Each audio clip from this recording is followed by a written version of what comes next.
ယနေ့ညမှာအယ်နာဆာဂိုးသမားရဲ့ပွဲပြီးဖို့10စက္ကန့်အလိုအမားကြောင့်ရော်နယ်ဒိုဖလားလက်မဲ့ဖြစ်ရတော့မှာပါတကယ်တော့ဒီကမ္ဘာမှာရော်နယ်ဒိုပရိသတ်ဖြစ်ရတာအောင်မြင်မှုတွေကြောင့်ဂုဏ်ယူရတယ်လို့တခါတလေမှလည်းရင်ပတ်ထဲတကယ်ကိုအောင့်တက်လာရတဲ့အထိခံစားရပါတယ်ဒီနေ့ပွဲမှာမြင်ခဲ့ရတဲ့ရော်နယ်ဒိုရဲ့မျက်နှာကိုကြည့်ပြီးကျွန်တော်တို့ဘလောက်တောင်စိတ်မကောင်းဖြစ်ရလဲဆိုတာခင်ဗျားတို့သိမှာပါ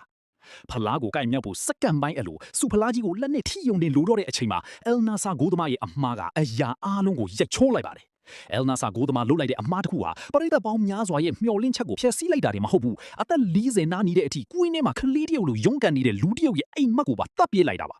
သူဘလောက်တောင်စိတ်ပြတ်သွားလဲဆိုတာခေါင်းကိုကင်ပြီးတပ်ပြင်းချနေတဲ့ရော်နယ်ဒိုကိုကြည့်ရတာကျွန်တော်နှလုံးသားပါကွဲအပ်သွားသလိုပဲသူအသိအတွက်ဘာဒီများထပ်လုပ်ပြီးဖို့လူနေသေးလို့လေဗျာသွင်းကိုတွေလည်းသွင်းပြီးတယ်ခေါင်းဆောင်မှုလည်းပြီးတယ်ဒါပေမဲ့ကန်ဂျမာကသူ့ဘောဘာလို့ရက်ဆက်လုံးနေရတာလဲကျွန်တော်တို့မျက်နှူးရတဲ့ကစားသမားဟာအောင်မြင်မှုတွေနဲ့ထိုက်တန်နေသူပါဒါပေမဲ့အသိန်းဖော်ဒီရဲ့ပို့စားမှုတွေကန်ဆိုးမှုတွေချာမှာသူတယောက်တည်းအယမ်းပင်ပန်းနေပါပြီ